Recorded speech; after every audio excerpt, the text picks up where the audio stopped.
I have so much fun working with people who want something similar to what I have and helping them get it. Hello YouTubers, this is a noobifier. Last early fall, I returned from a unique sim install, but this was the first time that I actually went solo without Kyle. Not having Kyle there was a mistake, and it resulted in slower overall progress. Also, often when hitting a decision point, we more often come to his solution rather than the one that I came up with, and it's become quite clear to me why, and this is because Kyle has more experience doing the wrong way first, and because of that, he knows how to make it right, whereas I am still at the stage of doing the wrong way first. I was contacted by the homeowner, who will be known as Stuart, very early in 2024. Conversations were very easy, and Stuart had a very clear plan of what he wanted. He had seen the reviews, the install videos, and he liked the content. The install videos are in their own playlist that you can refer to if this becomes something that you're interested for yourself. I'll gladly help you.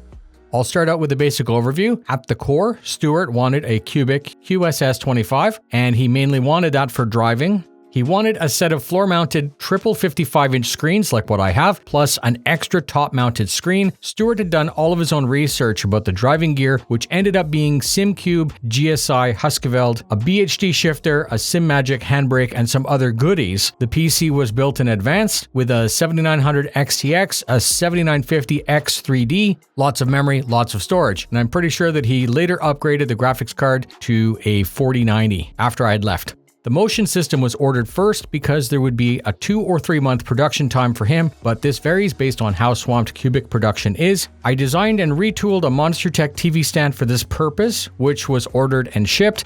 As more parts arrived on site and things were lining up, a flight was booked, rentals and hotels were booked. I was on my way from Ottawa on Saturday at 9 a.m. direct to Edmonton, or so I thought. Midway, there was a medical emergency. The crew asked if any of the passengers were doctors or EMTs. A lot of room was made around the casualty, and we were directed to land immediately. Just like what you see in TV shows and movies. I don't know the specifics, but I hope that that person got the help that they needed and are doing better. This delayed the flight by over 3 hours. I landed in Edmonton, got the rental car, checked in for the night at the hotel. Day 1 on-site 7:30 for introductions. Stuart had repurposed a portion of his basement, which is meant to be a gym for this build. A beautiful epoxy floor with in-floor heating. He had all of the parts ready to go either in the garage or in this gym, making the process for checking quicker. I wanted to start with the TV stand, and I figured that the screens would become a really big issue because he had changed and opted for 3 55-inch curved screens instead of 3 flat screens. The extra weight was legit, with each of these easily being twice or more heavier, but also they stick way out, and the weight distribution would also sag and twist any mounting solution, which is some foreshadowing.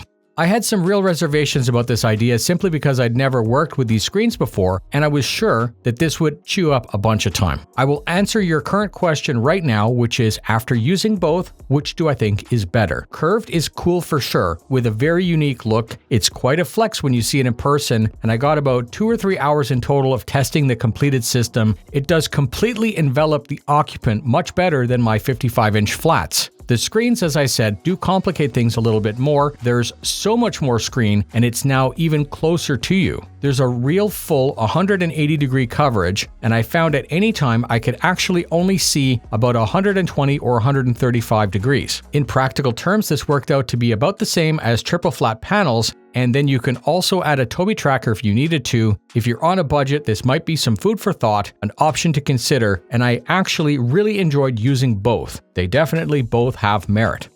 So, the main takeaway from the video is installing ARC screens at 55-inch was a lot more challenging, but it also proved to be absolutely possible and truly viable.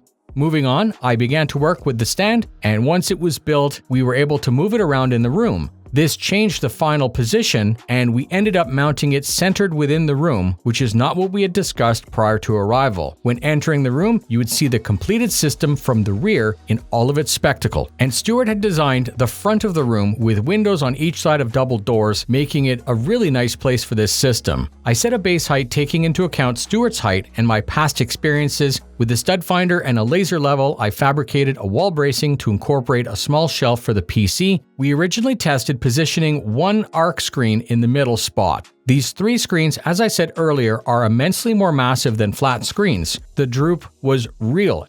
Having little confidence in the mounts that we had, Stuart went to Costco to source something better suited that would take the weight and still offer a good margin of adjustability. Success in the form of a set of absolute chonkers of mounts. These mounts are designed to hold up to 100 pounds and a 180-inch screen with a pivot. Never seen anything like that before.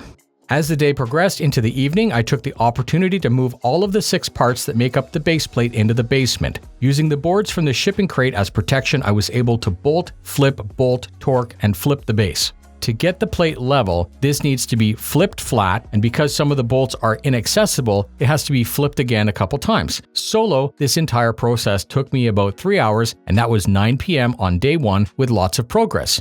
Hotel, shower, sleep, wake up. Day 2. Today would be all about mounting those screens, aligning the screens, and checking for stability when dealing with all of this extra weight. Because Stuart went a little bit extreme with this build, the resulting triple screens was a first for me, but he also wanted a 4th widescreen on top of what is already a crazy main screen array.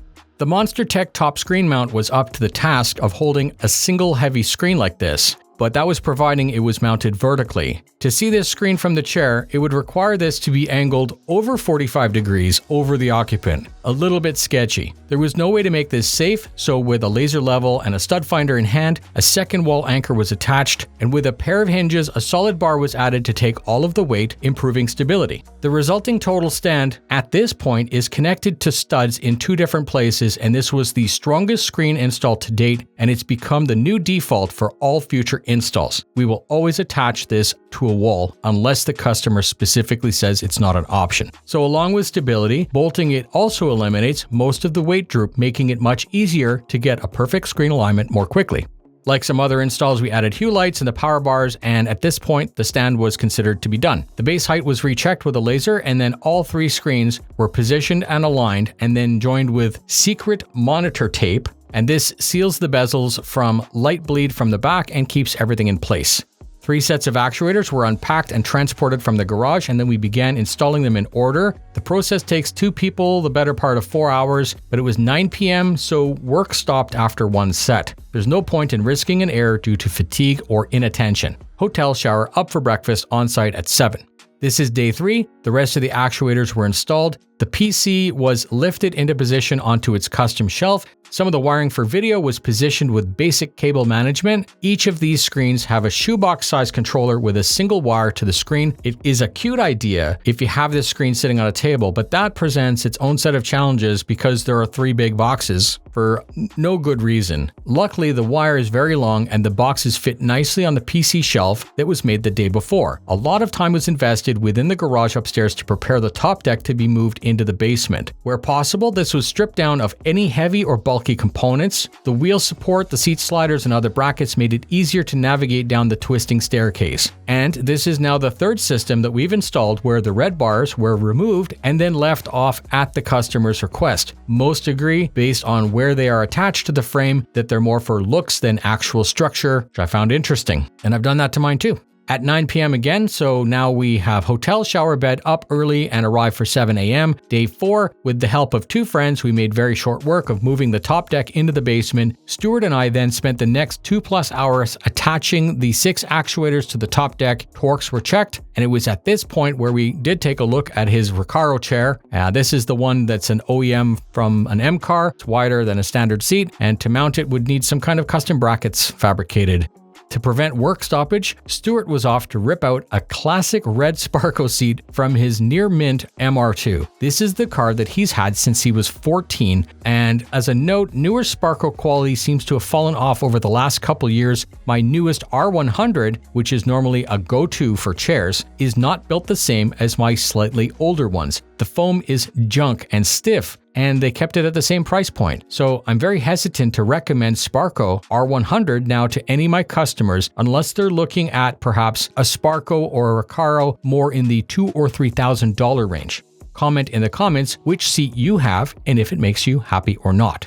The wheel support was reinstalled, the SimCube wheelbase was installed, and the wires were placed generally where they would go along the right side. The GSI wheel has some unique power requirements, which we did find out in the last install in Vegas. A powered anchor USB hub was attached to the right side of the wheel, and more wires were run, but I had a special trick in the form of a single 15-foot wire from that hub directly to the PC. So now no excuses for drop-offs and a reduced risk of connection issues. It took me about 2 hours to assemble, mount, and perform a setup for the Huskenveld Ultimates, and it was at that time that I didn't know that Stuart had actually ordered a set of pedal reactors that he intended to be used on this system. So because we needed to triage other aspects of the build and I was running out of time, sadly these were not installed and they weren't wired in at the time. I suggested that he give the system a week without them because the S25 has settings to replicate and telegraph slip and ABS to the driver. If that was not enough for him, we would investigate adding the pedal reactors in the future. More cable management was done and the system was put through its paces. The rest of the software was installed. Neither the shifter or park brake that he selected ended up being compatible with the included shifter plate from Qubic, and Stuart said that he would have one custom cut, and I did leave him a wired 4-port anchor hub near it to make wiring easy in the future. So after some driving and some more wiring, things were looking good at 8 p.m. Dinner, hotel, shower, and up early. Day 5. 7 a.m. on site for the last day. The PCs, the screens, and the motion systems took more power than the room actually had. So as a temporary fix until a contractor could fix this issue with a dedicated wire, I went to Home Depot to get a large gauge extension so we could plug it into a different room. This was a known possibility that we had identified before the install. And as I said, Stuart would investigate how to add more power to the room, a more permanent solution. The rest of the day was all about details and checks, better cable management, final checks of the system alignment, and after more testing, we were very happy with ACC and started to tune and test a little bit more into Automobilisa,